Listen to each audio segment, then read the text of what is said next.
Yeah, we've got obviously additional days here to prepare and continue to find the best way to get our guys. It's unique. I think the most unique thing may be the fact that you're looking at probably 21 days, 20 to 21 days between kind of Indiana to our upcoming game. So I think that's what makes it unique and a challenge. That I don't think I've experienced that as a coach, but we've got some ideas. I am going to talk, probably to a couple other Big Ten coaches that we know are in this thing to kind of get their ideas as well on what they may be doing. So, but we've got a plan in place, and Sunday will roll around here quicker than we all think, and it's our job just to try to let's get better. Let's use these days to get better and improve. Chris, you were talking last night about some spacing issues with Caden and JT and Caleb. Obviously, you've been successful with those three guys playing together before. Was that more of a product of just not making shots, or was Penn State packing things in a way that's going to give you something else to adjust for moving forward? That was it. JT's foul trouble, limited his minutes. That was the biggest issue with limiting his minutes. But yeah, the overall Bill issue was we couldn't score, and our lineup efficiency with those guys in there was not very good, and it was not very good after the game as well. So and sometimes you don't. Again, those are one game plus minus that you don't always put a lot of stock into, but it was a combination of obviously them knowing us and knowing us well, but their size and their length around the rim, and the fact that they just were not honoring. They were not honoring Caleb if he went anywhere outside the paint, and they were not honoring JT outside of about 10 or 12 feet. So, I think being able to play and have some versatility. I think teams have played us like that in the past, but those guys have been able to finish, even though they're playing like that. If that makes sense. Caleb's still been able to finish. JT's still been able to finish in those situations, but the way as physical as the game was being played, we could not. They weren't finishing, so we had no space for Kata to operate or other guys to operate, and we weren't finishing, and that made a combination of tough offensive. I guess when you're trying to move pieces around and maybe you want to combat that without losing much size, what's your comfort level of playing Micah at the 4 right now? Even consider doing it? No, we wouldn't consider. We wouldn't. That may be something we look at in the future, but you're really looking. His ball handling and passing needs to really improve, and at the same time, he's got to be able to guard fours. He's got to be able to guard a guy like Stevens from Penn State, and hopefully we can get him to that point. But right now, we're not close to being at that point right now. But it is something I think in the future we'd like to be able to look potentially at doing that, playing him and Caleb together. Coach, you mentioned yesterday on your show keeping Jay Sean kind of in check with his emotions.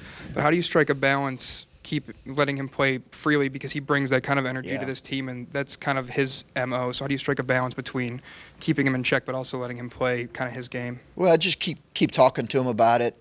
The two really far from the basket were killers because of we couldn't play him as much. We had to pull him in the first half when he got 2, and then the second half when he got 4.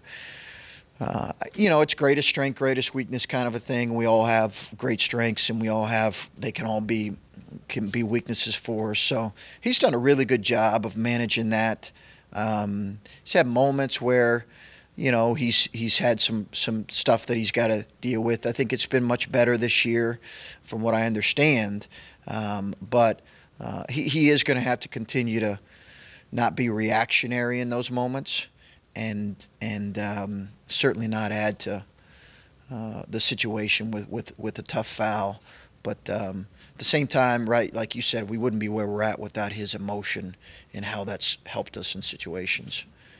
You talked about struggling to make some shots, and first possession you guys went right into Caleb, and he had that right-handed hook, and I think the second possession you went right into him, and he kind of forced a shot. Yeah. Is some of it like is he still learning things and trying to figure out when he needs to go up for that hook and when he doesn't need to force a shot?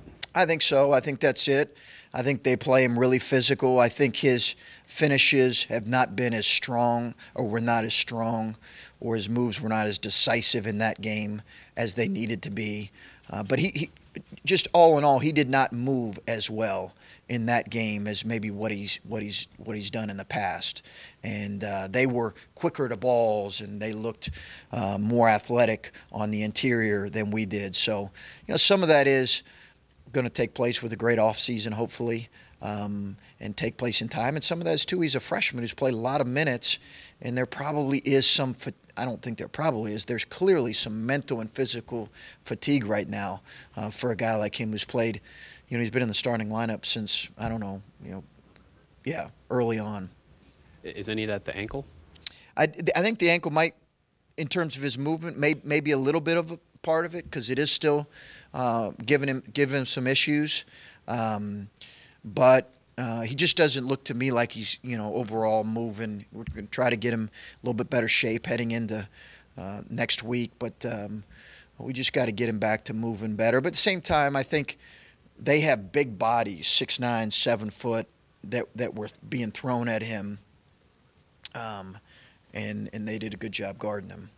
When you look back at the film in that game, the offensive rebounds, was that more a case of, they're taking jump shots from the perimeter and they're coming out and you guys are crashing a little bit more? Was that just not reading the their offensive rebounds? Yes, Penn State. Yeah.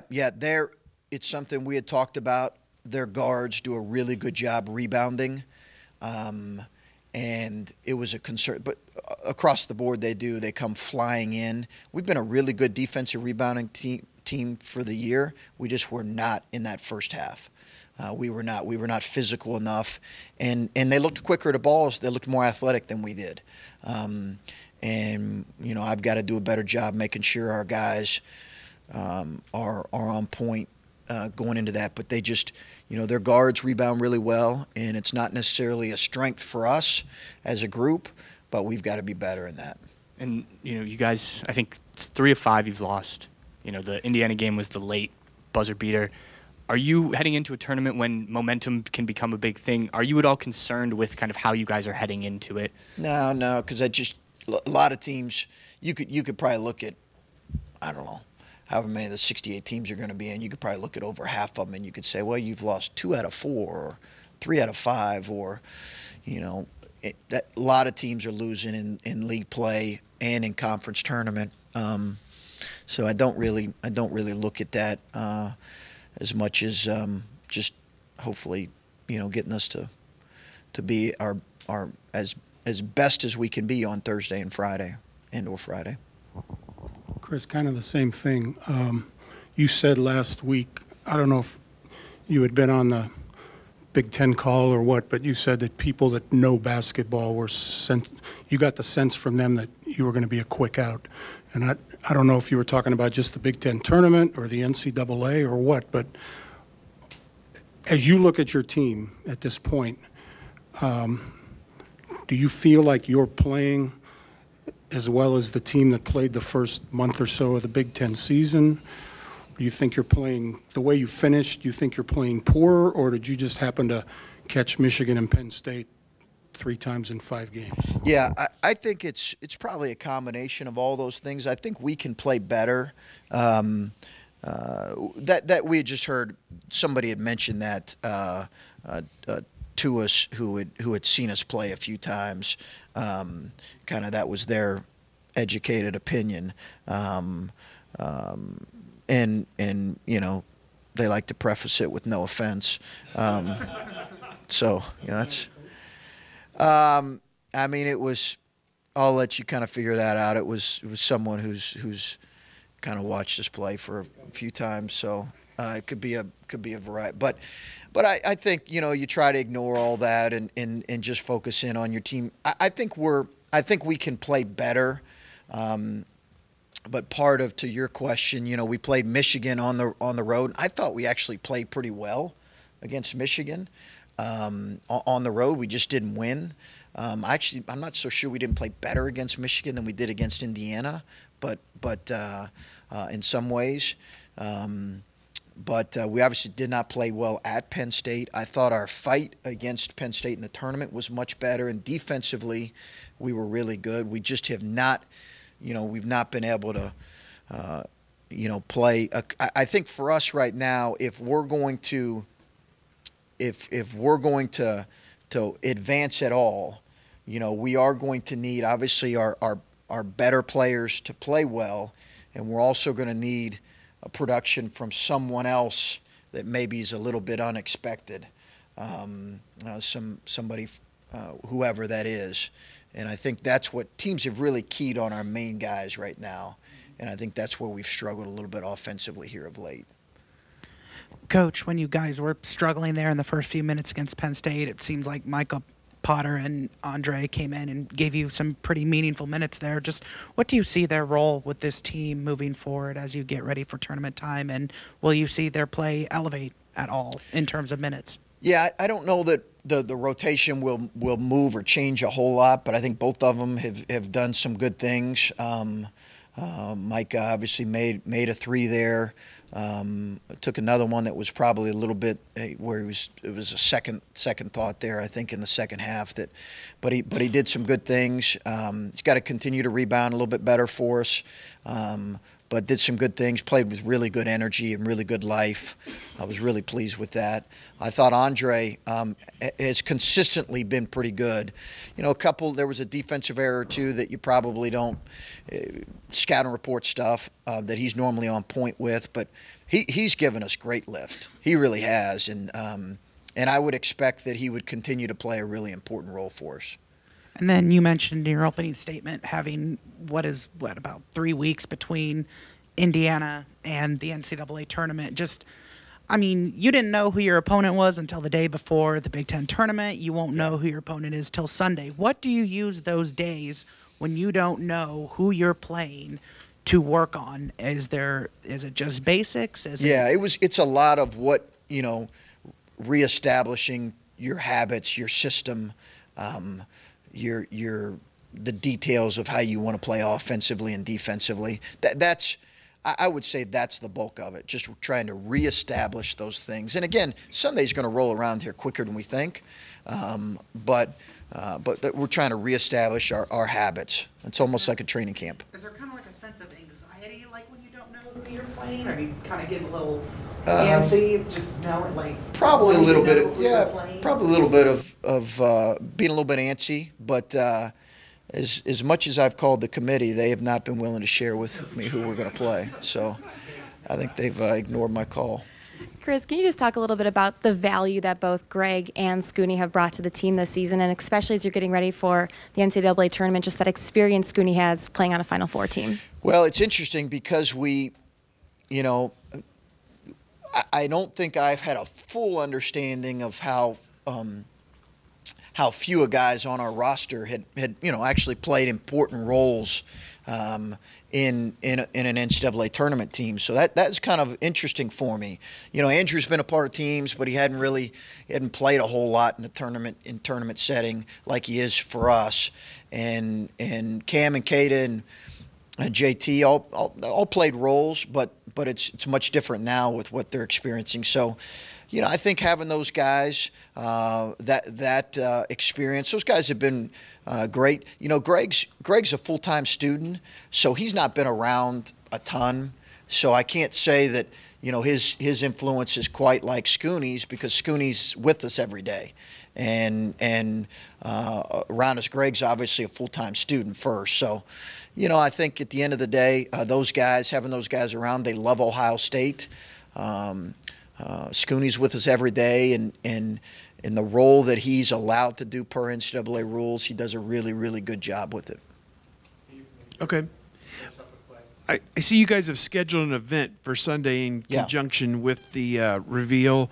Obviously, the schedule kind of works out because you're not at a tournament this weekend. Just You think that'll create a neat visual when Ohio State's name comes up and everybody cheers, and Yeah. you're hoping that it is kind of a neat thing to kind of send you off into the next journey. Just talk about the thought of having that and what you hope to see. Yeah, I just think it's a cool thing, and it was kind of suggested to me, hey, do we want to do this given the calendar like you mentioned? And I said sure. I think we would like to do it, and we've done it the last couple years, and it's a fun thing for your fans and for your team to appreciate. And I don't think you ever want to take for granted the opportunity to be one of the few select teams that are playing in this thing. And it'll be a good moment for our guys to kind of take a deep breath and kind of take it in that they've earned the right to play in this tournament. And they deserve that moment. And then it'll be quickly turning to the business, the task at hand. But, as much as we can do it, we'd like to do it because it also allows your fans to enjoy the experience with you, and students and others to kind of enjoy that experience. So we're looking forward to doing it. Chris, I've heard all these ranging answers from coaches on this question, so I'm just curious what yours is. In your NCAA tournament experience, is there a mold? Is there a type of team that you have found has the most consistent success? Obviously, teams win in different makes and models all the time, but is there one way that a team is built that leads to the most consistent success at tournament time? Obviously, you would want your team to mimic that. What is that? Do you have a model of what that looks like in your mind? Yeah, I think veteran teams that have experience playing in it really help. I do think that's not always the case, but I think that helps in this environment. I think come tournament times, teams that are really sound and committed to what they're doing offensively and defensively, I think usually have success. Usually tough and physically tough and tough-minded teams are teams that have success. But it is really, I won't say it's a crapshoot, but it really is Michigan State a couple years ago, one of the best teams in the country, loses in I think a 2:15 game. I've seen one of the best teams in the Big East multiple years that has been a number one seed and gotten bounced. It's tough and as sound and as committed a team as Villanova, and then obviously they went on a deep run. You get there enough, usually good things happen. But I don't know if there's a specific type. Because I think, we've seen Syracuse win it in the zone, and, different teams win it. But usually excellent guard play helps because there's so many close games. And I think a veteran team that has had some experience like this typically help in these types of situations. Are you pretty resigned to, it seems like the 4 is going to Boise, the 5 is going to San Diego. I mean, do you buy into these projections? Is that right? Is that what's happening? I'm getting that from Mr. Wallenberg. Okay. Is that right, Dan? I have no idea. 4s and 5s are in Boise and San Diego. Okay. Now he comes clean. So, I mean, have you done that in the past? Shipped out 4,000. You know what I mean? Yeah. And is that part of the great adventure? Where you're going to go, you're saying, or yeah. I mean, yeah, I've not been out west in my tournament experience. I've been in Pittsburgh and Raleigh and then down south a couple times, but not been out west. So, it looks like that's the area that we would fall probably, I guess, 4, 5, 6 range probably. In reality, you're playing a very, very good team in that scenario. So I don't know if a whole lot of that matters, but yeah, I mean, we'll go to Boise, or I hear San Diego's nice too. So either one is fine. And what's a good tournament for you? In terms of just playing well and kind of going from there. Because, listen, it's really hard to win a game. It's really hard to get to the Sweet 16. I'm glad we're not playing in the play-in game. I've always said, hey, just to get in is great, but I've never wanted to play in that play-in game. Yeah, I think I'm optimistic and hopeful that we can play well. What all that looks like, I'm not sure. Okay.